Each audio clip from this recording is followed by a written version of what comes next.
അസ്സലാമു അലൈക്കും വറഹ്മത്തുള്ളാഹി. മറ്റ് വേദിയിലും സദസ്സിലുമുള്ള സഹപ്രവർത്തകരെ, സഹോദരി സഹോദരന്മാരെ, പ്രിയപ്പെട്ട നാട്ടുകാരെ, ജനാധിപത്യ വിശ്വാസികളെ, വർത്തമാനകാല ഇന്ത്യയിൽ സർവതലങ്ങളിലും മാനുഷികവും ജനാധിപത്യപരവും ഭരണഘടനാപരവുമായ അവകാശങ്ങൾ നിഷേധിക്കപ്പെട്ടുകൊണ്ടിരിക്കുന്ന പശ്ചാത്തലത്തിൽ അവകാശങ്ങൾ സംരക്ഷിക്കുന്നതിന് വേണ്ടി രാഷ്ട്രപൗരന്മാർ ഒരുമിച്ചുകൂടി നടത്തുന്ന വ്യാപകമായ പ്രതിഷേധ അവകാശ സംരക്ഷണ പരിപാടിയുടെ ഭാഗമായിട്ടുള്ള പ്രോഗ്രാമാണ് ഇവിടെ നടക്കുന്നത്. ആദ്യമായി ഈ പരിപാടിയിൽ പങ്കെടുത്ത മുഴുവൻ പാർട്ടി പ്രവർത്തകരെയും അനുഭാവികളെ ഞാൻ അഭിവാദ്യം ചെയ്യുകയാണ്. അവകാശ നിഷേധങ്ങൾ എന്ന് പറയുമ്പോൾ ഏതെങ്കിലും ഒരു മതവിഭാഗത്തിൻ്റെ പ്രശ്നമെന്ന നിലയിലല്ല ഈ വിഷയത്തെ നാം കാണേണ്ടത്. നമ്മുടെ രാജ്യത്ത് മതവിശ്വാസികൾ ഭരണകൂടത്താൽ പ്രശ്നങ്ങൾ അഭിമുഖീകരിക്കുന്നുണ്ട്, മതമില്ലാത്തവർ പ്രശ്നങ്ങൾ അഭിമുഖീകരിക്കുന്നുണ്ട്. അങ്ങനെ വ്യത്യസ്തമായ സാമൂഹ്യ പരാമർശങ്ങൾക്കപ്പുറത്ത് ജനാധിപത്യ രാജ്യത്തിൻ്റെ പൗരസമൂഹങ്ങളുടെ അവകാശങ്ങൾ നിഷേധിക്കപ്പെട്ടുകൊണ്ടിരിക്കുന്നുവെന്നതാണ് പൊതുവായി നാം തിരിച്ചറിയേണ്ടത്. മതന്യൂനപക്ഷങ്ങൾക്കെല്ലാം പ്രശ്നങ്ങളുണ്ട് രാജ്യത്ത്. ആ പ്രശ്നങ്ങളെന്ന് പറയുന്നത് ഭരണഘടനാ വിരുദ്ധമായി നിലപാട് സ്വീകരിക്കുന്നവരുടെ പ്രശ്നമാണ്. അതുപോലെ രാജ്യത്തിൻ്റെ പൊതുസമൂഹത്തിന് വലിയ പ്രശ്നങ്ങളുണ്ട്. ഇത് പറയുമ്പോൾ തന്നെ പ്രിയപ്പെട്ടവർക്ക് ധാരണ ഉണ്ടാകേണ്ടത്, ഈ അവകാശങ്ങൾ എന്ന് പറയുന്നത് നമ്മുടെ രാജ്യത്ത് ആരും ഔദാര്യമായി നമുക്ക് നൽകിയതായിരുന്നില്ല. ജനാധിപത്യ ഭരണ സംവിധാനം എന്നത്, ഭരണഘടനാ വിധേയമായ രാഷ്ട്രക്രമം എന്നത് ആരെങ്കിലും നമുക്ക് ദാനമായി നൽകിയതായിരുന്നില്ല. മറിച്ച് ഏകാധിപത്യത്തിൻ്റെയും വൈദേശികാധിപത്യത്തിൻ്റെയും മാനുഷിക വിരുദ്ധമായ ചാതുർവർണ്ണ ചിന്തകളുടെയും സർവാധിപത്യത്തിനെതിരെ നിരന്തരമായി ജനാധിപത്യവാദികളും പരിഷ്കർത്താക്കളും സ്വാതന്ത്ര്യ സമര സേനാനികളും പോരാടി രൂപം കൊണ്ടതാണ് അവകാശങ്ങളും ജനാധിപത്യവും ഭരണഘടനയും. അത്തരമൊരു അടിസ്ഥാന ബോധം നമുക്കുണ്ടാകണം, തലമുറയ്ക്ക് പകർന്നു കൊടുത്തുകൊണ്ടിരിക്കണം. കാരണം ഇന്ന് രാജ്യം ഭരിക്കുന്നവർ മതേതരത്വത്തെ പോലും പരാമർശിക്കുന്നത് ഈ രാജ്യത്ത് ആർക്കോ ചെയ്യുന്ന ഔദാര്യം എന്ന നിലയിലാണ്. അവകാശങ്ങളെ കുറിച്ച് പരാമർശിക്കുന്നത് ഭരണകൂടത്തിന്റെ ഉദാരത എന്ന നിലയിലാണ്. അവിടെയാണ് നാം തിരിച്ചറിയേണ്ടത്, ആരുടെയും ഔദാര്യമല്ല, ആരുടെയും ഉദാരതയല്ല, മറിച്ച് ഈ രാജ്യം രൂപം കൊള്ളുന്നതിന് വേണ്ടി നിസ്വാർത്ഥമായി നിരന്തരമായി പോരടിച്ച, സമരം ചെയ്ത, ഭരണഘടനയ്ക്ക് വിധേയമായ രാഷ്ട്ര നിർമ്മാണത്തിന് കാർമ്മികത്വം വഹിച്ച രാജ്യസ്നേഹികളുടെ സ്വപ്നമായിരുന്നു ജനാധിപത്യ ഇന്ത്യ, സ്വതന്ത്ര റിപ്പബ്ലിക്, നിയമവിധേയമായ രാജ്യം, അവകാശങ്ങളും അവസരങ്ങളും പരിരക്ഷിച്ചു നൽകുന്ന മാനുഷികതയുടെ ഇന്ത്യ. അങ്ങനെ നിരന്തരമായ സമരങ്ങളിലൂടെ, വീരോചിതമായ രക്തസാക്ഷിത്വത്തിലൂടെ രൂപപ്പെടുത്തിയതാണ് ഇന്ത്യയെ. അത് രൂപപ്പെടുത്തുന്നതിൽ ഒരു പങ്കും വഹിക്കാത്തവരാണ് ഇന്ത്യ ഭരിച്ചുകൊണ്ടിരിക്കുന്നത്. സാധാരണ പറയും, ഇന്ത്യ തകർന്നാൽ ഇന്ന് ഭരിക്കുന്നവർക്കൊരു ഛേദവുമില്ല. കാരണം ഈ രാജ്യത്തിന്റെ സ്വാതന്ത്ര്യ സമരങ്ങട്ടോ മൂല്യങ്ങൾ സംഭാവന അർപ്പിക്കുന്നിടത്തോ എവിടെയും കാണാത്തൊരു വിഭാഗം ഫാഷിസ്റ്റുകളാണ് ഇന്ത്യ ഭരിച്ചുകൊണ്ടിരിക്കുന്നത്. രാജ്യം തകർന്നാൽ അവർക്ക് പ്രശ്നമില്ല, തകരുമ്പോൾ പ്രശ്നമുണ്ടാകുന്നത്, മൂല്യങ്ങൾ നിഷേധിക്കുമ്പോൾ പ്രതിഷേധമുയരുന്നത്, രാജ്യത്തിന്റെ സന്തുലിതമായ സമത്വസുന്ദരമായ സാമൂഹ്യഘടന നിലനിൽക്കണമെന്ന് ആഗ്രഹിക്കുന്നത്, രാഷ്ട്രഘടനയിൽ മതവൽക്കരണമല്ല വേണ്ടത്, മതനിരപേക്ഷതയാണ് വേണ്ടതെന്ന് നിരന്തരം പറയുന്നത്, ഈ രാജ്യത്തെ രൂപപ്പെടുത്തുന്നതിന് വേണ്ടി ഇടപെട്ട ഒരു സമൂഹത്തിന്റെ പിൻഗാമികളാണ് എന്നത് നമുക്ക് വിസ്മരിക്കാൻ കഴിയില്ല. അതുകൊണ്ട് തന്നെ പൗരസമൂഹം ഇത്തരം സന്ദർഭം ഉണർന്ന് പ്രവർത്തിക്കേണ്ടതുണ്ട്. ഈ രാജ്യസ്നേഹികൾക്ക് രാജ്യത്തിന്റെ പൗരസമൂഹത്തിന് ആവശ്യപ്പെടാനുള്ളത് ഈ രാജ്യം ഭരണഘടനാപരമായി മുന്നോട്ട് പോകണമെന്നത് മാത്രമാണ്. ഭരണഘടനാപരമായി തന്നെ രാജ്യം മുന്നോട്ട് പോകണം. ചാതുർവർണ്ണത്തിന്റെ കഴിഞ്ഞകാല ഭീകരതയെ പാർലമെന്ററി സംവിധാനത്തെ ദുർവിനിയോഗപ്പെടുത്തി രാഷ്ട്ര നിയമമാക്കുന്ന ഹിഡൻ അജണ്ടയെ നിർഭയത്വത്തോടെ പൗരസമൂഹം ചോദ്യം ചെയ്യുമെന്ന കാര്യത്തിൽ ആർക്കും ഒരു സംശയം വേണ്ട. ആ കാര്യത്തിൽ ആർക്കും ഒരു സംശയം ആവശ്യമില്ല. അതുകൊണ്ട് ഇവിടെ എന്താണ് നിങ്ങൾക്ക് പറയാനുള്ളത്? ഞങ്ങൾക്ക് പറയാനുള്ളത്, നമുക്ക് പറയാനുള്ളത്, ഈ രാജ്യത്തിന്റെ ഓരോ പൗരനും പറയാനുള്ളത്, ഈ രാഷ്ട്രശില്പികൾ കൊടിച്ച, അവർ നിർമ്മിച്ച മാനുഷികതയുടെ, സ്വാതന്ത്ര്യത്തിന്റെ, സൗഹൃദത്തിന്റെ, നീതിയുടെ, സമത്വ ഭാവനയുടെ ഭരണഘടനയുടെ ഇന്ത്യ ഇവിടെ സംരക്ഷിക്കപ്പെടണം. അതാണ്. അത് ഹനിക്കുന്നിടത്താണ്, അത് മാറ്റിവെക്കുന്നിടത്താണ്, അവിടെ ഹിഡൻ അജണ്ട കടത്തിക്കൂട്ടുന്നിടത്താണ് അവകാശങ്ങൾ നിഷേധിക്കപ്പെടുന്നത്. അവകാശങ്ങൾ നിഷേധിക്കപ്പെടുന്നത് കാലികമായ യാഥാർത്ഥ്യമാണ്. ഞാൻ ആവർത്തിച്ച് പറയുന്നു. അങ്ങനെ എവിടെയും നമുക്കറിയാം, സോഷ്യൽ മീഡിയകളിൽ ഉൾപ്പെടെ നവമാധ്യമങ്ങൾ മാത്രമല്ല സർവമാധ്യമങ്ങളിലൂടെയും ഫാഷിസ്റ്റുകൾ അഥവാ ഭരണകൂടം പ്രചരിപ്പിച്ചുകൊണ്ടിരിക്കുന്ന ഒരു വസ്തുതാവിരുദ്ധമായ കാര്യമുണ്ട്. സർവ്വതിന്റെയും പ്രശ്നം മുസ്ലിം ന്യൂനപക്ഷത്തിന് മാത്രമാണ്.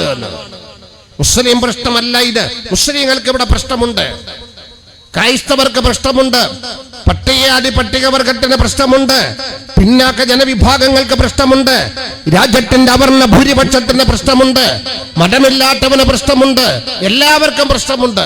ആ പ്രശ്നങ്ങളെ അത്തരം പരാമർശങ്ങൾക്കപ്പുറത്ത് രാജ്യത്തിന്റെ പൗരഭൂരിപക്ഷത്തിന്റെ പ്രശ്നമെന്ന നിലയിലാണ് നാം ഓരോരുത്തരും കാണേണ്ടത്.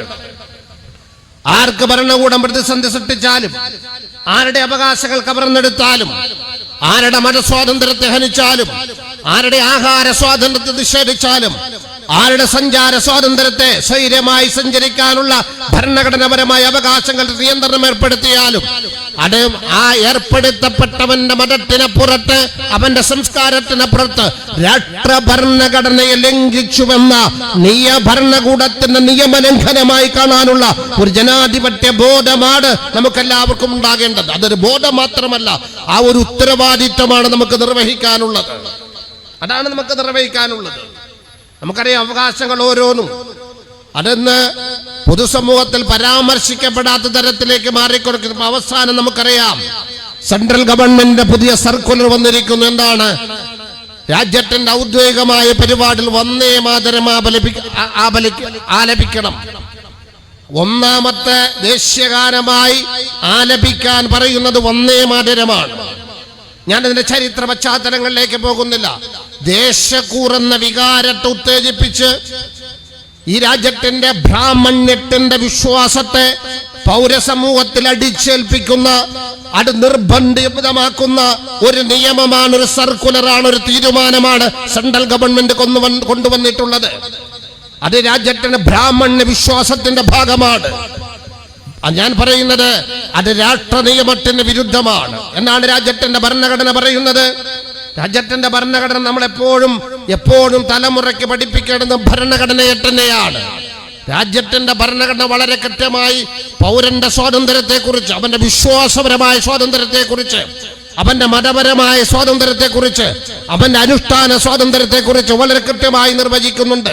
ഞാൻ ആർട്ടിക്കിളൊന്നും ഇവിടെ പരാമർശിക്കുന്നില്ല. മാത്രമല്ല, ഇന്ത്യൻ ഭരണഘടനയുടെ പ്രത്യേകത എന്ന് പറഞ്ഞാൽ ഒരു പൗരന് സ്വേച്ഛാനുസാരം മതം അവലംബിക്കാനും അനുവർത്തിക്കാനും അത് പ്രചരിപ്പിക്കാനും അവകാശമുണ്ട്. അതുകൊണ്ടാണ് രാജ്യം സുന്ദരമായി മുന്നോട്ട് പോകുന്നത്. നമ്മൾ തിരിച്ചറിയേണ്ടത്, ഈ രാജ്യത്തിന്റെ ബഹുത്വം നിലനിർത്തുന്നതിന് വേണ്ടി ജനാധിപത്യപരമായി ഏർപ്പെട്ടൊരു കരാറാണ് ഭരണഘടന. ഭരണഘടനയുടെ അന്തസ്സത്തെ തിരിച്ചറിയണമെന്ന് മാത്രമല്ല, അതിന്റെ പ്രാധാന്യം തിരിച്ചറിയേണ്ടതുണ്ട്, അതിന്റെ ഗൗരവം തിരിച്ചറിയേണ്ടതുണ്ട്. ഈ രാജ്യത്ത് സർവ്വജന വിഭാഗങ്ങളും, അതാണ് രാഷ്ട്രബഹുത്വം, അതാണ് രാഷ്ട്രമേകത്വമല്ല, ഏതെങ്കിലും ഒരു മതാധിഷ്ഠിതമല്ല. രാജ്യത്തെ മതാധിഷ്ഠിതമാക്കാൻ വേണ്ടി മത്സരിക്കുന്നവനോട് വളരെ കൃത്യമായി പറയുന്നു, അധികാരത്തിന്റെ ഗർവ് കൊണ്ട് രാഷ്ട്ര സംവിധാനത്തെ ദുർവിനിയോഗപ്പെടുത്തി ബ്രാഹ്മണിക്കൽ ഇന്ത്യ ഫാഷിസ്റ്റിന്റെ നിർമ്മിക്കാമെന്ന് വ്യാമോഹിക്കുന്നുവെങ്കിൽ അത് അസ്വസ്ഥതയുടെ ഭാവി സൃഷ്ടിക്കുമെന്ന കാര്യത്തിൽ ഒരു സംശയം വേണ്ട. കാരണം ജനാധിപത്യവാദികൾ, ഭരണഘടനാ സ്നേഹികൾ ജനാധിപത്യപരമായി ഉയർത്തെഴുന്നേൽക്കും. കാരണം അവകാശങ്ങളാണ്, അടിമവൽക്കരണമാണ് നടക്കുന്നത്. നിങ്ങളൊന്ന് ആലോചിച്ചു നോക്കിയേ, ഭരണഘടന രൂപം കൊള്ളുന്നതിന് മുമ്പുള്ള ഇന്ത്യയുടെ സ്വഭാവം എന്താണ്? ഞാനാണ് പറഞ്ഞ ഏതെങ്കിലും ഒരു മതവിഭാഗത്തിന്റെ മാത്രം പ്രശ്നമായി കാണേണ്ടതല്ല, മറിച്ച് രാഷ്ട്രപ്രശ്നങ്ങളെ നമ്മളൊന്ന് സങ്കല്പിക്കുക. ഇവിടെ സംഘപരിവാർ പറയുന്ന ഭരണഘടനയ്ക്ക് മുമ്പുള്ള ഇന്ത്യ അതങ്ങനെ തന്നെയാണല്ലോ. രാഷ്ട്രഭരണഘടനയ്ക്ക് രൂപകൽപ്പന ചെയ്തതിന്റെ ശേഷം അത് ഇന്ത്യയുടെ നിയമമാകുമെന്ന് തിരിച്ചറിഞ്ഞപ്പോൾ RSSന്റെ മുഖപ്രസിദ്ധീകരണങ്ങൾ ഉൾപ്പെടെ അതിന്റെ ബുദ്ധിജീവികൾ അവതരിപ്പിച്ചത് മനുസ്മൃതിയിൽ നിന്നൊന്നുമില്ലാത്തത് ഞങ്ങൾക്ക് സ്വീകാര്യമല്ല എന്നാണ്. വളരെ കൃത്യമായ നിലപാടാണ് RSS സ്വീകരിച്ചത്. നമുക്കൊന്ന് ആലോചിക്കാം, ഭരണഘടനയുടെ അവകാശങ്ങൾ നിഷേധിക്കപ്പെടുന്നതിന്റെ അല്ലെങ്കിൽ അത് നിലനിൽക്കാത്ത ഇന്ത്യയെ സംബന്ധിച്ച് ഈ രാജ്യത്തെ അവർണ ജനതയ്ക്ക് ചാതുർവർണ്ണ്യം ഇവിടെ പഠിപ്പിക്കുന്നതനുസരിച്ച് ഈ രാജ്യത്തെ സാധാരണക്കാരന് വഴി നടക്കാൻ സ്വാതന്ത്ര്യമില്ല. ആ സ്വാതന്ത്ര്യം നേടിത്തന്ന ഭരണഘടനയുടെ മതനിരപേക്ഷതയാണ്. അക്ഷരം പഠിക്കാനുള്ള അവകാശം ഈ രാജ്യത്തെ സാധാരണക്കാരന് സമ്മാനിച്ചത് ചാതുർവർണ്ണ്യം അത് നിഷേധിച്ചിരുന്നു. ഭരണഘടനയ്ക്ക് മുമ്പുള്ള ഇന്ത്യ അത് നിഷേധിച്ചിരുന്നു. അക്ഷരം പഠിക്കുന്ന ശൂദ്രന്റെ കാതിൽ ഈയമൊഴിക്കണമെന്ന് ഒരു വിശ്വാസം നടപ്പിലാക്കിയിരുന്നു. അതായിരുന്നു രാജ്യത്തിന്റെ സ്ഥിതി. അത്രത്തോളം അപകടകരമായിരുന്നു. അവൻ അക്ഷരം പഠിച്ച് മനുഷ്യനാകാൻ അവസരമൊരുക്കി കൊടുത്തത് രാജ്യത്തിന്റെ ഭരണഘടന മതനിരപേക്ഷതയാണ്. എന്താണ് മതനിരപേക്ഷത എന്ന് പറയാനുള്ള കാരണം?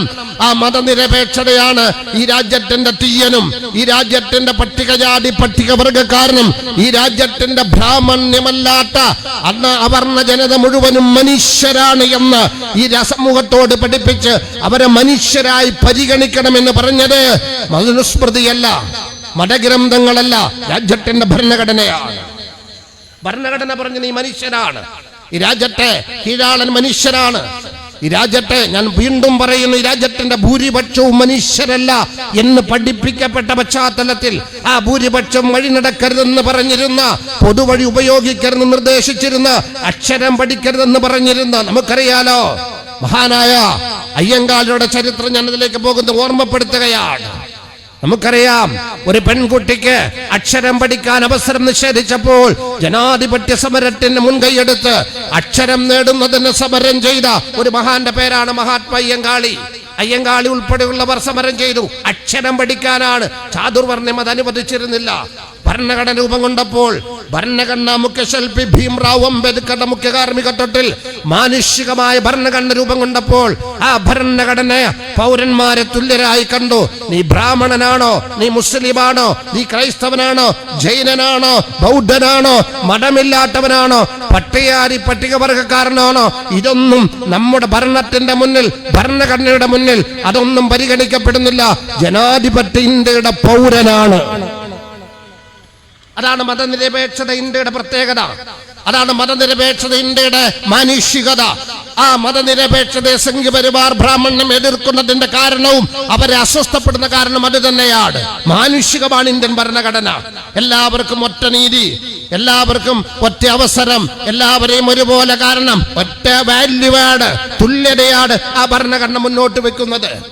അത്തരമൊരു ഭരണഘടന രൂപം കൊണ്ടത് കൊണ്ട് മാത്രമാണ്, അത് നിലനിൽക്കുന്നത് കൊണ്ട് മാത്രമാണ്, അതിന്റെ മതനിരപേക്ഷതയാണ്, അതിന്റെ മാനുഷികതയാണ് അക്ഷരം പഠിക്കാൻ അവസരം നേടിത്തന്നത്, വഴി നടക്കാൻ അവസരം നേടിത്തന്നത്, പൊതുസ്ഥലം ഉപയോഗിക്കാൻ അവസരം നേടിത്തന്നത്, ആഹരിക്കാൻ അവസരം നേടിത്തന്നത്. അങ്ങനെ മാനുഷികമായ സർവാഗ്രഹങ്ങളും രാഷ്ട്ര സംവിധാനത്തെ ഹനിക്കാതെ പ്രയോഗവൽക്കരിക്കാൻ, നടപ്പിലാക്കാൻ രാജ്യത്തിന്റെ ഓരോരുത്തർക്കും അവസരം ഒരുക്കി തന്നത് രാജ്യത്തിന്റെ ഭരണഘടനയാണ്. അത് ഭരണഘടനാപരമായ അവകാശമാണ്.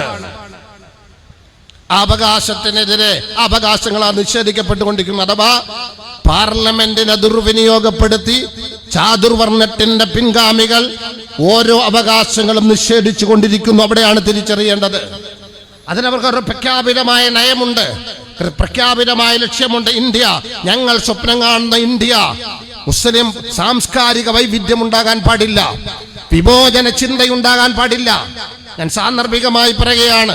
സംഘപരിവാർ ആളുകൾ പലരും ചോദിക്കാറുണ്ട്, എന്താണ് മുസ്ലിങ്ങൾക്ക് ഇത്ര പ്രശ്നമെന്ന്. ഞാൻ ചോദിക്കുന്നു, എന്താണ് മുസ്ലിങ്ങളോട് സംഘപരിവാറിന് ഇത്ര പ്രശ്നം? എന്താണ് ക്രൈസ്തവതയോട് ഇത്ര പ്രശ്നം? അവശേഷിക്കുന്ന കമ്മ്യൂണിസത്തോട് അത് കേവലം അതൊരു ബാനറായി പോയത് കൊണ്ട് പ്രശ്നമില്ല. പക്ഷേ കമ്മ്യൂണിസ്റ്റ് മാർക്സിസ്റ്റ് ഐഡിയോളജിയോട് അവർക്ക് പ്രശ്നമുണ്ട്. എന്താ അതിന്റെ കാരണം? ആരെങ്കിലും ആലോചിച്ചിട്ടുണ്ട്? കാരണം അത് വ്യവസ്ഥയിൽ ഇടപെടുന്നുവെന്നത് കൊണ്ടാണ്. അത് കുമാരനാശാന്റെ കവിത പോലും പരിശോധിച്ചാൽ നമുക്കറിയാം. കാരണം അത് ഈ രാജ്യത്ത് വഴി നടക്കാൻ അവകാശമില്ലാതെ അകറ്റി നിർത്തപ്പെട്ടവൻ മുസ്ലിമായി പോയാൽ ഈ നാടിന്റെ പള്ളിയിൽ ഇമാമായി മാറാൻ പറ്റി. കേരളത്തിന്റെ 10,000 പങ്കെടുക്കുന്ന പല പള്ളികളിൽ ഇമാമുമാരായി നിൽക്കുന്നത് പിന്നിൽ നിൽക്കുന്നവരാരുമാകട്ടെ ഇത്തരം ആളുകളിൽ നിന്നും മതം മാറിയവരാകാം. അത് ക്രൈസ്തവതയിലുമുണ്ട്, അത് കമ്മ്യൂണിസത്തിലും ഉണ്ടാകാം. അതുകൊണ്ട് ഞങ്ങൾ അടിമകളാക്കി വെച്ചിരുന്ന ആളുകളെ, ഞങ്ങൾ അക്ഷരം നിഷേധിച്ചിരുന്ന ആളുകളെ, അസ്പൃശ്യരായി കണ്ടിരുന്ന ആളുകളെ സാമൂഹ്യ സ്വീകാര്യത നേടിക്കൊടുത്തുകൊണ്ട് സമൂഹം പരിഗണിക്കുന്നവരാക്കി മാറ്റുന്നതവാ.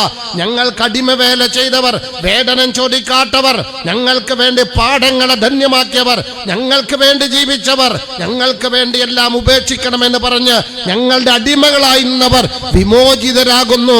അവർക്ക് ആത്മവിശ്വാസം കൊടുക്കുന്നു. അത് ഞങ്ങൾക്ക് അനുവദിക്കാൻ കഴിയില്ല. അതുകൊണ്ടാണ് 1.5 മാസം മുമ്പ് UP-യുടെ മുഖ്യമന്ത്രി പറഞ്ഞത്, ഇസ്ലാം എന്ന് പറയുന്നതിന്റെ സൂഫിസത്തെയല്ല ഞങ്ങൾ എതിർക്കുന്നത്, സമൂഹത്തിൽ ഇടപെടുന്നതിനെയാണ് എന്ന്. അത് യാദർച്ഛിക പ്രയോഗമല്ല. അതുകൊണ്ടാണ് RSSന്റെ രൂപീകരണത്തിൽ തന്നെ അവര് പറഞ്ഞത് ഇസ്ലാം ഇല്ലാത്ത ഇന്ത്യ, ക്രൈസ്തവത ഇല്ലാത്ത ഇന്ത്യ, കമ്മ്യൂണിസം ഇല്ലാത്ത ഇന്ത്യ എന്ന് പറഞ്ഞത്. അവർ വ്യവസ്ഥയിൽ ചിന്തകൾ പങ്കുവെക്കുന്നതിന് ഭയപ്പെടുകയാണ്. കാരണം ഈ ഭൂരിപക്ഷത്തിന്റെ അധ്വാനം അവർക്ക് മാത്രമായിരുന്നു. അല്ലേ? ഈ രാജ്യത്തെ പട്ടികാടി പട്ടികവർഗം ഉൾപ്പെടെ, ഈ രാജ്യത്തെ തീയരും യാദവരും വിശ്വകർമ്മച്ചരും ഉൾപ്പെടെയുള്ള കോടിക്കണക്കിന് മനുഷ്യന്റെ അധ്വാനത്തിന്റെ വിഹിതം കൊണ്ട് അവർക്ക് സ്വന്തമായി വീട് വെക്കാൻ കഴിയില്ല, പള്ളിക്കൂടം ഉണ്ടാക്കാൻ കഴിയില്ല, ആരാധനാലയം ഉണ്ടാക്കാൻ കഴിയില്ല, ആഹാരം ഉണ്ടാക്കി കഴിക്കാൻ കഴിയില്ല, വേതനം ചോദിക്കാൻ കഴിയില്ല. ഈ അധ്വാനത്തിന്റെ ഗുണഫലങ്ങൾ മുഴുവനും ഈ ചാതുർവർണ്ണത്തിന്റെ മേൽജാതി മാത്രം ഉപയോഗപ്പെടുത്തിക്കൊണ്ടുവന്നവ. രാജ്യത്തിന്റെ ഭൂരിപക്ഷത്തിന്റെ മാൻ പവർ ഉപയോഗപ്പെടുത്തി ഇവർ സ്വസ്ഥമായി സുഭിക്ഷമായി ജീവിച്ചു. ആ ഭൂരിപക്ഷത്തെ അടിമകളായി കണ്ടു. അതിനെ തകർത്ത് തരിപ്പണമാക്കിയത് ഇന്ത്യയുടെ ഭരണഘടനയാണ്. അത് മുന്നോട്ട് വെക്കുന്ന മാനുഷികമായ മൂല്യങ്ങളാണ്, ജനാധിപത്യപരമായ അവകാശങ്ങളാണ്. അതുകൊണ്ട് തന്നെയാണ് ഭരണഘടനാ താല്പര്യങ്ങളെ ഘട്ടം ഘട്ടമായി ഇവർ തകർത്തുകൊണ്ടിരിക്കുന്നത്. ഒരുപാട് ഉദാഹരണങ്ങൾ നമുക്ക് പറയാനുണ്ട്, ഒരുപാട് കാര്യങ്ങൾ അതുമായി ബന്ധപ്പെട്ട് പറയാനുണ്ട്. ഞാൻ പറയുന്നത് അതുകൊണ്ടാണ് പറഞ്ഞത്, മുസ്ലിങ്ങൾക്കെതിരെയല്ലേ ഇവിടെ നമുക്കറിയാം മുത്തലാഖ് നിയമം വന്നു. ആയിരക്കണക്കിന് മനുഷ്യ മക്കളെ കൊന്നൊടുക്കുന്ന ഫാഷിസം, സ്ത്രീ സുരക്ഷിതത്വത്തിന്റെ പേര് പറഞ്ഞ് മുത്തലാഖ് നിയമം കൊണ്ടുവന്നു മുസ്ലിങ്ങളെ തുറുങ്കിലടക്കാൻ വേണ്ടി. വഖഫ് നിയമം കൊണ്ടുവന്ന് രാജ്യത്തിന്റെ മുഴുവൻ ശതകോടികളുടെ വഖഫ് സ്വത്ത് കൊള്ളയടിക്കുന്നു, കൈപ്പിടിയിലെടുക്കുന്നു. കാരണം ഒരു പ്രഖ്യാപന നിയമമുണ്ട്, മുസ്ലിങ്ങൾക്ക് ഇവിടെ അവകാശമുണ്ടാകാൻ പാടില്ല, അവർക്ക് സ്വന്തമായി സമ്പത്തുണ്ടാകാൻ പാടില്ല. അവസാനം നിങ്ങൾ നോക്കണം, പള്ളികൾ തകർത്തുകൊണ്ടിരിക്കുന്നു, പിടിച്ചെടുത്തുകൊണ്ടിരിക്കുന്നു. കാരണം RSS എന്ന നിയമത്തിൽ ഇവിടെ പള്ളികൾ പാടില്ല, ഈ സംസ്കാരം ഇവിടെ പാടില്ല.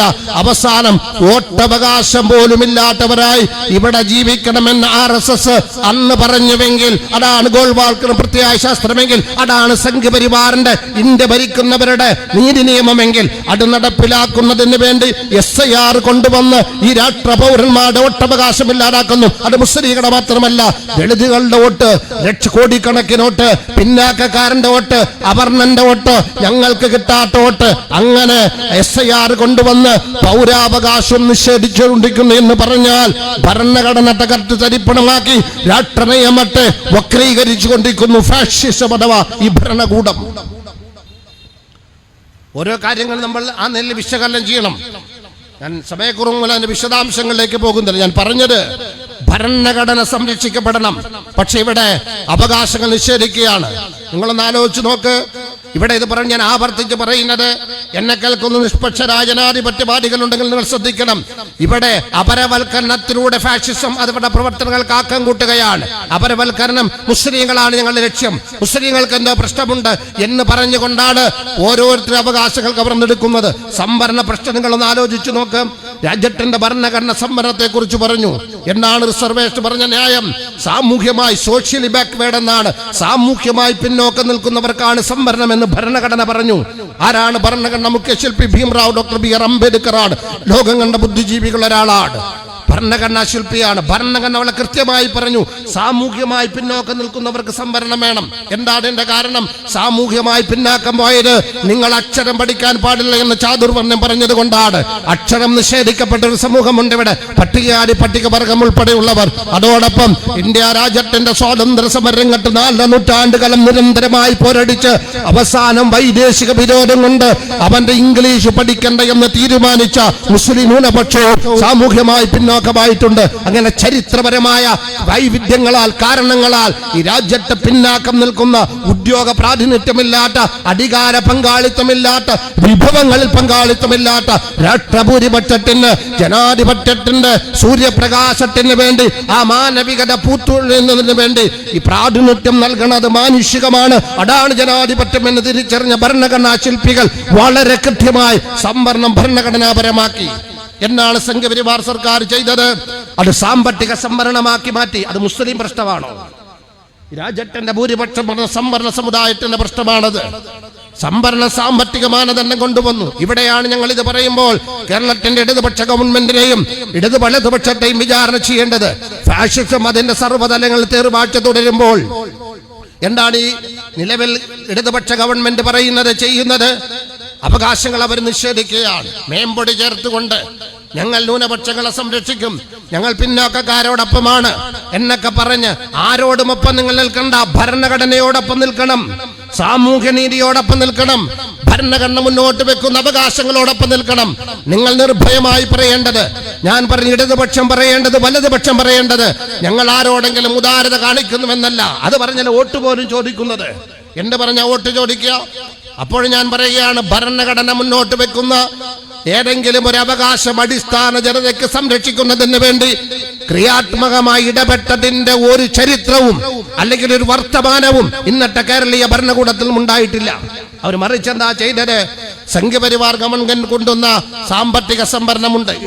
സാമ്പത്തിക സംവരണം ഞാൻ വീണ്ടും പറയുന്നത് ഭരണഘടനാ വിരുദ്ധമാണ്. രാജ്യത്തെ സർവാധിപത്യം പുലർത്തുന്ന ബ്രാഹ്മണ്യ ശക്തികൾക്ക് വീണ്ടും സർവ്വതും തുറന്നു കൊടുക്കുന്ന, കീഴാളൻ അധികാരത്തിൽ അകറ്റി നിർത്തുന്ന, അവന്റെ അവസരം നിഷേധിക്കുന്ന അപകടകരമായ ഒരു തത്വശാസ്ത്രമാണ്, ഒരു നിയമമാണ് സാമ്പത്തിക സംവരണം. അതിവിടെ നടപ്പിലാക്കിയപ്പോൾ, പാർലമെന്റ് നിയമം കൊണ്ടുവന്നപ്പോൾ ഇന്ത്യയിൽ ആദ്യമായി നടപ്പിലാക്കിയ സംസ്ഥാനം അത് ഗുജറാത്തല്ല പ്രിയപ്പെട്ടവരെ, അത് കേരളമാണ്. കേരളമാണ് നടപ്പിലാക്കിയത്. ആലോചിച്ച് നോക്കണം നിങ്ങൾ. അതേതെങ്കിലും മുസ്ലിങ്ങളുടെ പ്രശ്നമാണോ? അല്ല. രാജ്യത്തിന്റെ ഓരോ തെരുവിൽ നടക്കുന്ന ഓരോ സംഭവങ്ങൾ അവസാനം നിങ്ങൾ ആലോചിച്ച് നോക്ക്.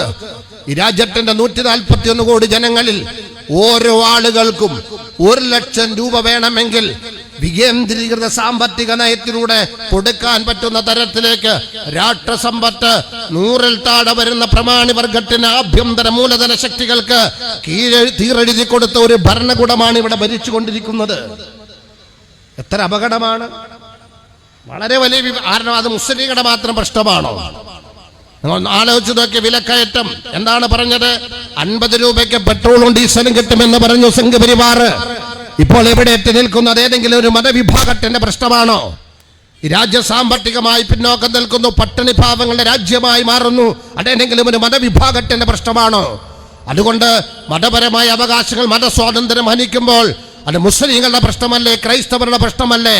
അല്ലെങ്കിൽ മണിപ്പൂരിന്റെ കലാപം ക്രൈസ്തവരുടെ പ്രശ്നമല്ലേ? തെരുവിൽ രോഹിത് വെമുലയ്ക്ക് ആത്മഹത്യ ചെയ്യേണ്ടി വന്ന, സാമൂഹ്യ നീതിക്ക് വേണ്ടി സമരം ചെയ്ത ചരിത്രം അത് ദളിതുകളുടെ ചരിത്രമല്ലേ?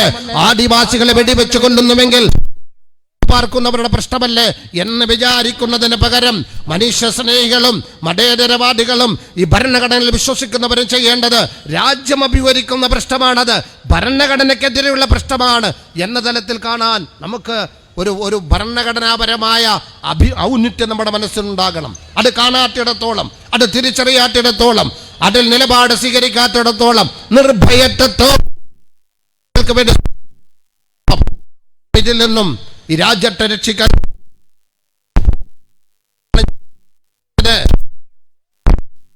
ഈ രാജ്യം ജനാധിപത്യം, മതനിരപേക്ഷത, രാജ്യത്തിന്റെ ഭരണഘടന മുന്നോട്ട് വെക്കുന്ന കാര്യങ്ങൾ മറിച്ച് പോരാട്ടങ്ങളിലൂടെ നേടിയെടുത്തതാണ്. സാമൂഹ്യ പരിഷ്കർത്താക്കൾ ഇടപെടലിലൂടെ നേടിയെടുത്തതാണ്. അത് ഒരുപാട് ജീവാർപ്പണത്തിന് പിന്നിലുണ്ടായിട്ടുണ്ട്. അതിനെയാണ് സാധാരണ നമ്മൾ പറയുമല്ലോ, കുരങ്ങിന്റെ കയ്യിൽ പൂമാല കിട്ടിയതുപോലെ. അതിനെ മൂല്യമറിയാത്ത ഫാഷിസം, സ്വാതന്ത്ര്യം നേടുന്നതിന് വേണ്ടി ജീവാർപ്പണം നടത്തിയവരുടെ ചരിത്രം പോലും മറക്കുന്നവർ, ആ ചരിത്രത്തിൽ എഴുതി ചേർക്കാൻ ഒരു പേര് പോലും ഇല്ലാത്തവർ, അന്ന് വൈദേശികനെ വിടുപണി ചെയ്തവർ, ജനാധിപത്യക്കെതിരെ നിലപാട് സ്വീകരിച്ചവർ, ആഭ്യന്തര ശക്തികൾക്കെതിരെ വിനിയോഗിക്കാനുള്ളതാണ് ഊർജമെന്ന് അന്നും പ്രഖ്യാപിക്കുന്നത് ചെയ്തുകൊണ്ടിരിക്കുന്ന ഫാഷിസം, അവരാണ് രാജ്യത്വം എന്ന് പറയുന്ന ഇന്ത്യയെ കൊരങ്ങന്റെ കയ്യിലെ പൂമാല പോലെ കണ്ട് പിച്ച് ചീന്തിക്കൊണ്ടിരിക്കുന്നത്, അതിനെതിരെയാണ് ഭരണഘടന ഉയർത്തിപ്പിടിക്കുന്നവിടെ ജാഗ്രത ഉണ്ടാകേണ്ടത്. അവിടെ ഞാൻ പറയുന്നത്, ഇവിടെ കേരളത്തിന്റെ ഭരണപക്ഷവും പ്രതിപക്ഷവും ഇതിന് പരിഹാരമാണ് എന്ന അബദ്ധധാരണയും തിരുത്തണം. അവിടെ ഞാൻ പറഞ്ഞത് എന്താണ് ഇടതുപക്ഷ ഗവൺമെന്റ് ചെയ്യുന്നത്? ഏതെങ്കിലും ഒരു കാര്യത്തിൽ, ഏതെങ്കിലും ഒരു വെള്ളാപ്പള്ളി പരാമർശമെന്ന വർഗീയത മാത്രമല്ല, സാമൂഹ്യ നീതിയുടെ പ്രശ്നമൊന്ന് ചർച്ച ചെയ്യണം. സാമ്പത്തിക സമരം, പട്ടികവർഗ വിദ്യാർത്ഥികളുടെ സ്കോളർഷിപ്പ് വേണ്ടതുപോലെ വിനിയോഗിച്ചില്ല. ഇന്ന് മാധ്യമങ്ങളുടെ വാർത്ത, ഈ വർഷത്തെ പദ്ധതി വിഹിതത്തിൻ്റെ, ന്യൂനപക്ഷ പദ്ധതി വിഹിതത്തിൻ്റെ 20% പോലും വിനിയോഗിച്ചിട്ടില്ല. 20% പോലും. അപ്പം നമ്മൾ വിചാരിക്കും എന്തിനാ ന്യൂനപക്ഷത്തിൻ്റെ അവകാശമെന്ന്. അവിടെയാണ് ഞാൻ പറഞ്ഞത്, ചരിത്രപരമായ കാരണങ്ങളാൽ സാമൂഹ്യമായി പിന്നോക്കം നിൽക്കുന്നവർ ആ പിന്നാക്കം ഉദ്യോഗത്തിലുണ്ട്, സർവ്വപ്രാതിനിധ്യത്തിലുമുണ്ട്, അത് വിഭവങ്ങളിലുണ്ട്. അങ്ങനെ പിന്നാക്കം നിൽക്കുന്ന ആളുകളെ മുഖ്യധാരയിലേക്ക് കൊണ്ടുവന്ന് പ്രാതിനിധ്യം ഉറപ്പിക്കുന്നതിലൂടെ മാത്രമാണ് ജനാധിപത്യം എന്ന നന്മ പൂർണ്ണമാകുന്ന യാഥാർത്ഥ്യബോധത്തോടെ ഭരണഘടന നൽകുന്ന അവകാശങ്ങളുടെ ഭാഗമാണ്, അല്ലെങ്കിൽ ഉത്തരവാദിത്തങ്ങളുടെ ഭാഗമാണ് ഇത്തരം ചില ഏർപ്പാടുകൾ തിരിച്ചറിയണം. അതിനുവേണ്ടിയാണ് സംവരണം, അതിനുവേണ്ടിയാണ് പിന്നാക്കം നിൽക്കുന്നവർക്ക് ചില പരിഗണനകൾ. അതിൻ്റെ ഭാഗമായി വരുന്നതാണ് ന്യൂനപക്ഷങ്ങൾക്ക് വേണ്ടി പാർലമെന്റ് അംഗീകരിച്ച പദ്ധതികൾ. അത് സെൻട്രൽ ഗവൺമെന്റ് നടപ്പിലാക്കുന്നില്ല. സെൻട്രൽ ഗവൺമെന്റ് നടപ്പിലാക്കുന്നില്ല എന്ന് മാത്രമല്ല, സെൻട്രൽ ഗവൺമെന്റിനേക്കാൾ താഴെയാണ് സംസ്ഥാന ഗവൺമെന്റ് നടപ്പിലാക്കിക്കൊണ്ടിരിക്കുന്നത്. എത്ര അപകടകരമാണ്, എത്ര അപകടകരമാണ്. അതുകൊണ്ട് എൻ്റെ പ്രിയപ്പെട്ടവരോട് ഞാൻ ഓർമ്മപ്പെടുത്തുന്നത്, നമ്മെ സംബന്ധിച്ചിടത്തോളം ഈ അപകടകരമായ രാഷ്ട്ര സാഹചര്യത്തെ ഞാൻ വീണ്ടും പറഞ്ഞ് മതപരമായ കണ്ണിലൂടെ കാണേണ്ടതല്ല. അതാത് മതവിശ്വാസികളെ ഏൽപ്പിക്കേണ്ട പ്രശ്നവുമല്ലല്ലോ. ന്യൂനപക്ഷങ്ങളുടെ പ്രശ്നം അത് മുസ്ലിങ്ങൾ നോക്കട്ടെ എന്ന് പറയലല്ല രാജ്യം. നമ്മുടെ രാജ്യം മതേതരമാണെന്ന് പറഞ്ഞാൽ ഞാൻ എപ്പോഴും പറയാറുണ്ട്, രാഷ്ട്രഘടനയ്ക്ക് മതമില്ല എന്ന അർത്ഥം. പാർലമെന്റിന് മതമില്ല. പാർലമെന്റിലുള്ളവർക്ക് മതമുള്ളവരുമുണ്ട്, മതമില്ലാത്തവരുമുണ്ട്. സ്പീക്കർക്ക് മതമില്ല. രാഷ്ട്രപതിക്ക് വ്യക്തിക്ക് മതമുണ്ട്. രാഷ്ട്രപതി എന്ന് പറയുന്ന ആ ധർമ്മനിർവഹണത്തിന് മതമില്ല. ആ ഉത്തരവാദിത്വത്തിൽ മതമുണ്ടാകാൻ പാടില്ല. സുപ്രീം കോടതിക്ക് മതമുണ്ടാകാൻ പാടില്ല. നിയമസഭയ്ക്ക് മതമുണ്ടാകാൻ പാടില്ല. വില്ലേജ് ഓഫീസിനും താലൂക്ക് ഓഫീസിനും കളക്ടറേറ്റിനും സെക്രട്ടേറിയറ്റിനും മതമുണ്ടാകാൻ പാടില്ല. അവിടെ മതമുള്ളവരും മതമില്ലാത്തവനും വരാം. അങ്ങനെ മതഗ്രന്ഥം നോക്കിക്കൊണ്ട് വിധി പറയേണ്ട സംവിധാനങ്ങളല്ല, മത താല്പര്യങ്ങൾ സംരക്ഷിക്കാൻ വിധി പറയേണ്ട സംവിധാനങ്ങളുമല്ല, മറിച്ച് വരുന്നവർ രാജ്യത്തിന്റെ പൗരന്മാരാണ്, തുല്യാവകാശം കിട്ടേണ്ടവരാണ്, നീതി കിട്ടേണ്ടവരാണ് എന്ന ബോധ്യത്തോടെ ഭരണഘടനാപരമായി പരിരക്ഷ കൊടുക്കേണ്ട ഒരു സംവിധാനമാണ് ഇത് മുഴുവനും. അതിനെയാണ് മതവൽക്കരിച്ചു കൊണ്ടിരിക്കുന്നത്. എത്രത്തോളം മതവൽക്കരിച്ചു എന്നതിൻ്റെ ആഴത്തിലേക്ക് ഞാൻ പോകുന്നില്ല. അപ്പോഴും എൻ്റെ അവിടെ നടന്നുകൊണ്ടിരിക്കുന്നത് ഈ അവകാശ നിഷേധത്തിനെതിരെ ഞാൻ പറഞ്ഞല്ലോ, ഇടതുപക്ഷത്തെ വിചാരണ ചെയ്യാൻ ഒരുപാട് കാര്യങ്ങൾ. അത് തന്നെയാണ് കേരളത്തിന്റെ UDFന്റെ ഈ സ്ഥിതിവിശേഷം. സാമ്പത്തിക സമ്പന്നത്തിൽ മാത്രമല്ല, സർവ്വകാര്യങ്ങളിലും ഫാഷിസം നിശ്ചയിക്കുന്ന അജണ്ടകൾക്കനുസൃതമായി സഞ്ചരിക്കുന്ന അപകടകാരികളായി ഈ സാമ്പ്രദായിക സംവിധാനങ്ങൾ മാറിക്കൊണ്ടിരിക്കുമ്പോൾ ഇവിടെയാണ് ജനങ്ങൾ ജാഗ്രത പുലർത്തേണ്ടത്. ഇവിടെയാണ് ജനങ്ങൾ ഉയർത്തെഴുന്നേൽക്കേണ്ടത്. ഇവിടെയാണ് ജനങ്ങൾ ഇടപെടേണ്ടത്. ഇവിടെയാണ് ജനങ്ങൾ ചോദ്യം ചെയ്യേണ്ടത്. ചോദ്യം ഭയക്കുന്ന ഫാഷിസത്തോട്, ജനാധിപത്യത്തെ ഭയക്കുന്ന ഫാഷിസത്തോട്, അക്ഷരങ്ങളെ ഭയക്കുന്ന ഫാഷിസത്തോട്, പാർലമെന്റിനെ പോലും ഭയക്കുന്ന ഫാഷിസത്തോട്, വോട്ടർമാരെ ഭയക്കുന്ന ഫാഷിസത്തോട്, അങ്ങനെ ഒരു ഫാഷിസത്തിൻ്റെതല്ലാത്ത പതാകയെ പോലും ഭയപ്പെടുന്ന ഫാഷിസത്തോട്, ഒരു മുദ്രാവാക്യം പോലും സഹിക്കാൻ ത്രാണിയില്ലാത്ത ഭീരുത്വത്തിന്റെ ഫാഷിസത്തോട് നിവർന്നുകൊണ്ട് ചോദിക്കാൻ ഈ രാജ്യത്തിന്റെ ജനാധിപത്യവാദികൾ മനസ്സ് കാണിക്കേണ്ടതുണ്ട്. ഞാൻ ഓർക്കാണ്, കഴിഞ്ഞ ദിവസം RSSന്റെ സർസംഘചാലക ശ്രീ മോഹൻ ഭഗവത് ഒരു കാര്യം പറഞ്ഞു. ബംഗ്ലാദേശിൽ കലാപം നടക്കുകയാണ്. ബംഗ്ലാദേശിൽ ന്യൂനപക്ഷങ്ങൾ കലാപം ഉണ്ടെങ്കിൽ അത് മാനുഷിക വിരുദ്ധമാണ്. ജനാധിപത്യവാദികൾ പ്രതിഷേധിക്കാൻ ലോകത്തെവിടെ നടന്നാലും മനുഷ്യൻ ആ നിലയിൽ കാണാൻ പാടില്ല. പക്ഷേ ഇവിടെ സാധാരണ പറയുന്നത് ബംഗ്ലാദേശിലേക്ക് നോക്ക്, പാകിസ്ഥാനിലേക്ക് നോക്കുന്നതാണ്. അത് പറയാൻ സംഘപരിവാറിന്റെ ആർക്കെങ്കിലും ദാനമായി കിട്ടിയതോ തറവാട് സ്വത്തോ അല്ല ഇന്ത്യ ഈ രാജ്യത്തിന്റെ മതനിരപേക്ഷതവാദികളുടെ ഇന്ത്യയാണ്. നിങ്ങൾ അങ്ങോട്ട് നോക്കാനല്ലേ, രാജ്യത്തിന്റെ ഭരണഘടനയ്ക്ക് വിരുദ്ധമായ സമീപനങ്ങളെ ചോദ്യം ചെയ്യുമ്പോൾ താരതമ്യപ്പെടുത്തല്ല വേണ്ടത്. അതോടൊപ്പം പറയുന്നത്, സർസംഘചാലക് പറഞ്ഞൊരു കാര്യമുണ്ട്, ബംഗ്ലാദേശിൽ 1.5 കോടി ഹൈന്ദവർ ഉണർന്നാൽ ആ രാജ്യം തകരുമെന്ന് പറഞ്ഞു. ഒരു രാജ്യം തകരാതിരിക്കട്ടെ, അവിടെ ഉണരട്ടെ, അത് തകരട്ടെ, അതല്ല നമ്മുടെ അജണ്ട. അടേ മോഹൻ ഭഗവതിനോട് പറയാനുള്ളത്, ഇന്ത്യയിലെ 30 കോടി വരുന്ന മതന്യൂനപക്ഷങ്ങളെ ആക്രമിച്ച് അസ്വസ്ഥപ്പെടുത്തി, രാജ്യത്തെ ക്രൈസ്തവരെ അസ്വസ്ഥപ്പെടുത്തി, ഈ രാജ്യത്തെ പിന്നാക്ക ജനതയെ അസ്വസ്ഥപ്പെടുത്തി, ഈ രാജ്യത്തിന്റെ പട്ടികവർഗത്തെ നിരന്തരം ജീവനോടെ ഇന്നും ഓരോ ദിവസവും രാഷ്ട്രതെരുവിൽ ജീവനോടെ നിഷ്ഠൂരമായി കൊന്നൊടുക്കി. പശുവിന്റെ പേര് പറഞ്ഞ് സഞ്ചാരത്തിൽ ട്രെയിനിൽ ഉൾപ്പെടെ അങ്ങനെ രാഷ്ട്രപൗരന്മാരെ നിരന്തരം കൊന്നൊടുക്കുമ്പോൾ മതത്തിന്റെയും ജാതിയുടെയും കണ്ണിൽ അവർ ഐക്യപ്പെടുന്ന ഒരു അപകടം രാജ്യത്തെ സൃഷ്ടിക്കാൻ നിങ്ങൾ മെനക്കെടരുത്. അങ്ങനെ സംഭവിക്കാതിരിക്കട്ടെ. അത്തരമൊരു സ്ഥിതി രാജ്യത്ത് രൂപപ്പെടാൻ പാടില്ല. ഞാൻ പറയുന്നത് അങ്ങനെ ഓരോ മതവിഭാഗങ്ങളും സംഘടിച്ചുകൊണ്ട് സമരം ചെയ്യണമെന്നതല്ല ഞാൻ പറയുന്നത്. അപ്പോഴും മതവിഭാഗത്തിന് ശബ്ദമുയർത്താൻ കഴിയണം. കാരണം ഈ രാജ്യത്തിന്റെ മതനിരപേക്ഷവാദികൾ ഭൂരിപക്ഷവും മതവിശ്വാസികൾ കൂടിയാണ്. അതുകൊണ്ട് രാജ്യത്തിനും ഭരണഘടനയ്ക്കും വേണ്ടി സാമ്പ്രദായികത പറയുന്നിടത്തല്ല, ഫാഷിസം പറയുന്നിടത്തല്ല, സംഘപരിവാറിന് മാന്യത കൊടുക്കുന്ന മതസമ്മേളനങ്ങളുടെ പ്രമേയങ്ങളോടൊപ്പമല്ല ദേശസ്നേഹികൾ പൗരാവകാശ ബോധമുള്ളവർ സഞ്ചരിക്കേണ്ടത്. ഷണ്ഡീകരിക്കുന്ന വാക്കുകളല്ല, ഭയാശങ്കപ്പെടുത്തുന്ന വാക്കുകളല്ല മതനിരപേക്ഷതാ പേരിൽ ഉയർന്നു കേൾക്കേണ്ടത്. രാജ്യത്തിന് വേണ്ടി ശബ്ദമുയർത്തിയാൽ, ഭരണഘടന അവകാശങ്ങൾക്ക് വേണ്ടി ശബ്ദമുയർത്തിയാൽ, ഇരകൾക്ക് വേണ്ടി എന്തെങ്കിലും പറഞ്ഞാൽ, അല്ലെങ്കിൽ ഭരണകൂടത്തിന് നെറികേടിന് വിചാരണ ചെയ്താൽ അടക്കത്തിലുള്ള പ്രശ്നങ്ങൾ സൃഷ്ടിക്കുമെന്ന ആ ഒരു അബദ്ധധാരണ തിരുത്തിക്കൊണ്ട് അത് തന്റെ ധർമ്മമാണ് എന്ന് വിചാരിക്കുന്നിടത്തേക്ക് ഈ രാജ്യത്തിന്റെ ഭരണഘടനാ സ്നേഹികൾ ഒത്തുചേരേണ്ടതുണ്ട്.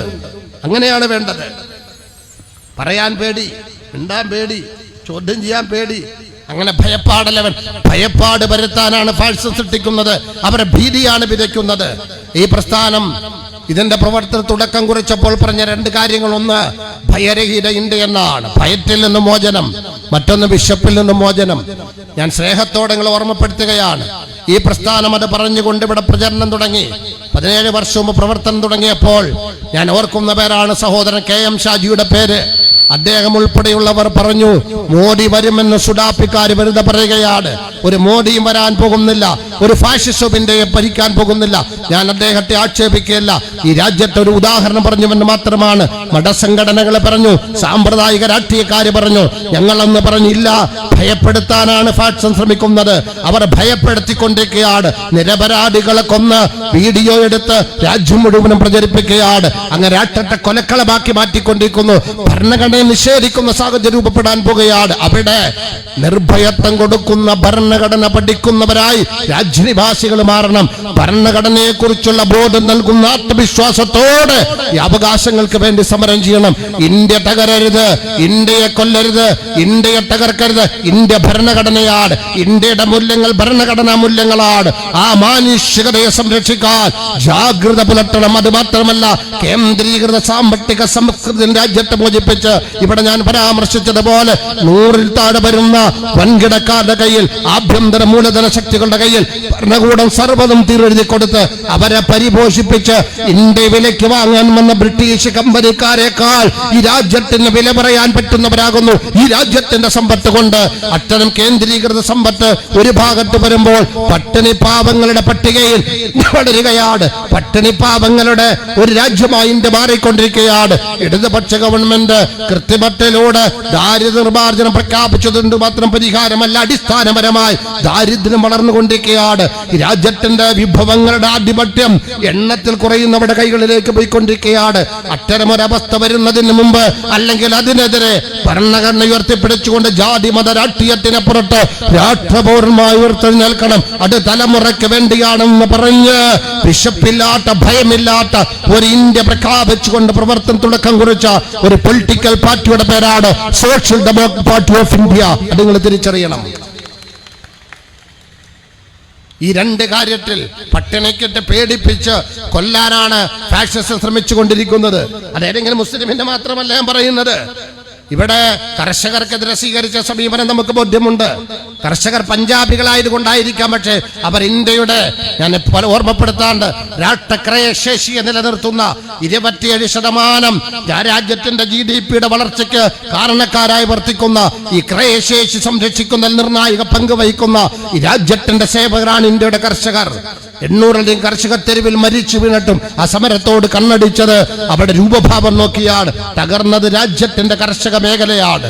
തൊഴിലാളികളോടുള്ള സമീപനം ഏതെങ്കിലും ഒരു മതത്തിന്റെ തൊഴിലാളികൾ മാത്രമാണ്, മുഴുവൻ തൊഴിലാളികൾക്കും നിയമങ്ങൾ രൂപപ്പെടുത്തിക്കൊണ്ടിരിക്കുന്നു. അങ്ങനെ സർവ മാനുഷികമായ നേടിയെടുത്ത അവകാശങ്ങൾക്കെതിരെ, ജന്മാവകാശങ്ങൾക്കെതിരെ, ഭരണഘടനാപരമായ അവകാശങ്ങൾക്കെതിരെ നിരന്തരം നിയമം രൂപപ്പെടുത്തിക്കൊണ്ടിരിക്കുന്നു.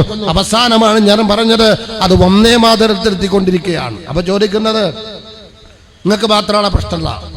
ഞാൻ പറഞ്ഞത് STPയുടെ മാത്രം പ്രശ്നമല്ല, STPക്ക് മാത്രമായിട്ടൊരു പ്രശ്നം ഇവിടെ ഇല്ല. STPക്ക് മാത്രമുള്ള ഒരു പ്രശ്നമാണെങ്കിൽ STPനെ ഏൽപ്പിക്കുമ്പോഴല്ല പ്രശ്നം. ഈ രാജ്യത്തെ ക്രൈസ്തവ വിശ്വാസത്തിനെതിരാണ്, ഈ രാജ്യത്തിന്റെ പട്ടികവർഗ പിന്നോക്ക ജന വിശ്വാസത്തിനെതിരാണ്, ഈ രാജ്യത്തിന്റെ ഭൂരിപക്ഷത്തിന്റെ വിശ്വാസത്തിനും സംസ്കാരത്തിനും എതിരാണ്. അത്തരമൊന്നാണ് ഇവിടെ കൊണ്ടുവരുന്നത്.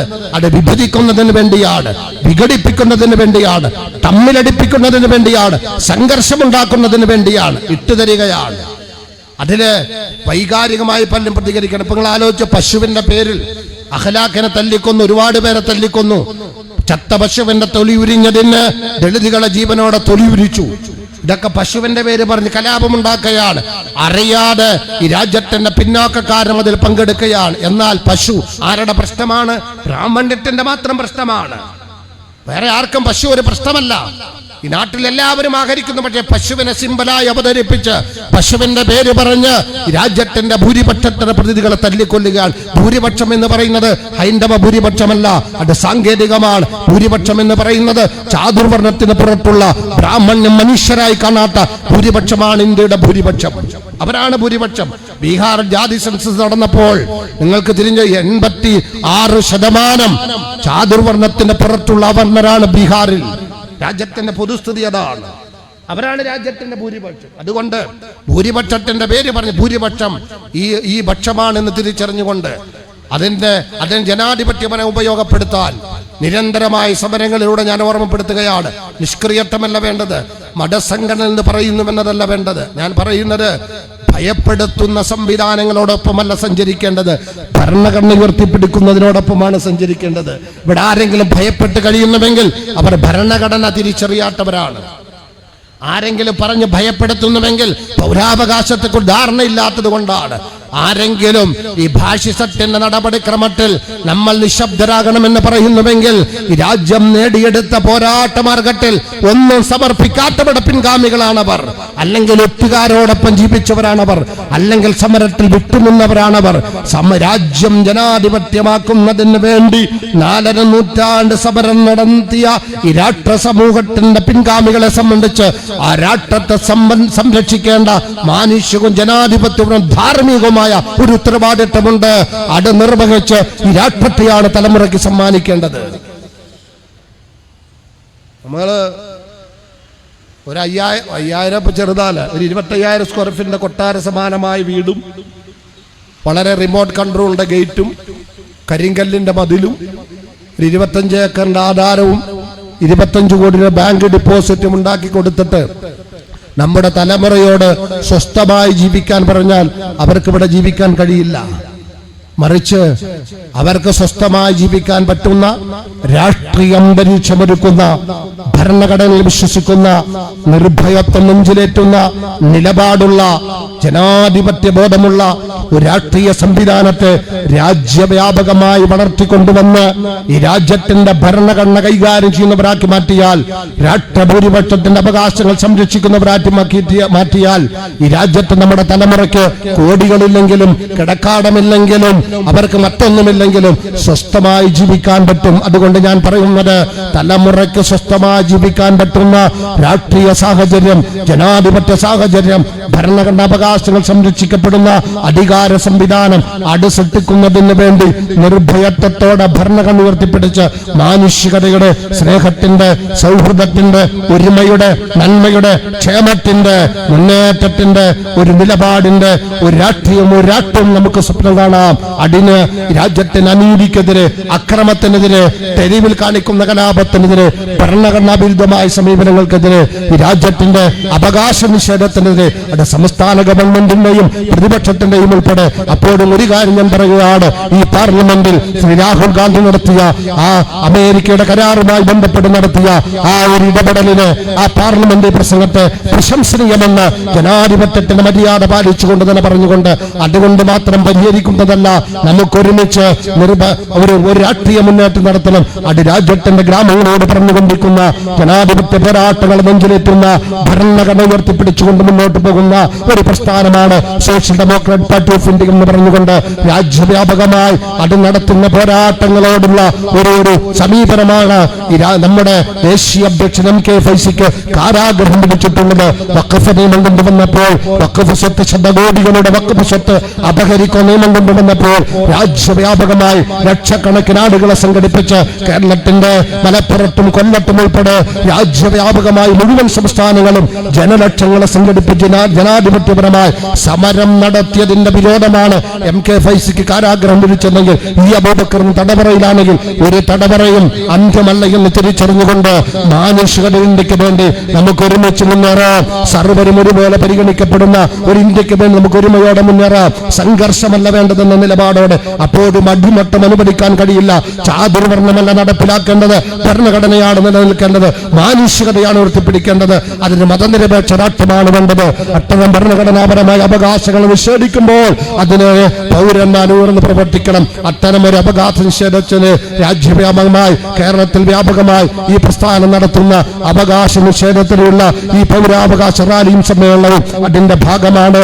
അതിന് ജനാധിപത്യപരമായി തിരിച്ചറിഞ്ഞുകൊണ്ട് മുൻവിധിയോടെ കാണാതെ ഉത്തരവാദിത്വ നിർവഹണത്തിന്റെ ഭാഗമായി കണ്ടുകൊണ്ട് അതിൽ ഭാഗമാക്കാൻ, അതിൽ പങ്കാളിത്തം വഹിക്കാൻ, അത്തരം രാഷ്ട്രീയ മുന്നേറ്റത്തിന് സർവ്വചാഹര്യങ്ങൾ പിന്തുണയർപ്പിക്കാൻ സാമ്പ്രദായിക രാഷ്ട്രീയങ്ങൾ പറയുന്നതല്ല, സാമ്പ്രദായിക മുന്നണികൾ പറയുന്നതല്ല, അതിനപ്പുറത്ത് രാഷ്ട്രഭാവിക്ക് വേണ്ടി അതിനെ നിരാകരിച്ച് ഒരു നവരാഷ്ട്രീയത്തെ പിന്തുണച്ച് മുന്നോട്ട് പോകാനുള്ള ജനാധിപത്യ ഉത്തരവാദിത്വം നിർവഹിക്കണം. നിങ്ങൾ ഇതിന് പ്രചാരകരായി മാറണം.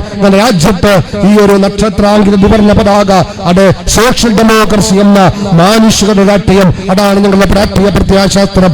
സോഷ്യൽ ഡെമോക്രസിയാണ്, സാമൂഹ്യ ജനാധിപത്യമാണ്, അത് ഭരണഘടന രാഷ്ട്രീയമാണ്. അത് നെഞ്ചിലേറ്റാനും അതിന് കാതുകൊടുക്കാനും അത് പ്രചരിപ്പിക്കാൻ ഉപയോഗപ്പെടുത്താനും അത് ഇതിന്റെ ഉത്തരവാദിത്വം ഭരണഘടനയെ സംരക്ഷിക്കേണ്ട ഉത്തരവാദിത്തത്തിന്റെ ഭാഗമാണ് തിരിച്ചറിവോടെ ഏറ്റെടുക്കണം. ഒരുമയോടെ നമുക്ക് മുന്നോട്ട് പോകാം. ജാതി മത ചിന്തകൾക്കപ്പുറത്ത് രാഷ്ട്രപൗരനെന്ന അഭിമാനബോധത്തോടെ നമുക്ക് രാജ്യത്തിന് വേണ്ടി ഐക്യപ്പെടാം. അത് സാധ്യമാകട്ടെ എന്നൊരിക്കൽ കൂടി ആഗ്രഹിച്ചുകൊണ്ടും ഒരുമയോടെ മുന്നോട്ട് പോകാൻ അവർ കൂടെ ഉണ്ടാകണമെന്ന് അഭ്യർത്ഥിച്ചുകൊണ്ടും ഒരിക്കൽ കൂടി ഈ സയൻസ് സെന്ററിൽ തടിച്ചുകൂടി നിങ്ങളെ അഭിവാദ്യം ചെയ്തുകൊണ്ട് ഔപചാരികമായി ഇത് ഉദ്ഘാടനമായി പ്രഖ്യാപിച്ചുകൊണ്ട് ഞാൻ എളിയ വാക്കുകൾ അവസാനിപ്പിക്കുന്നു.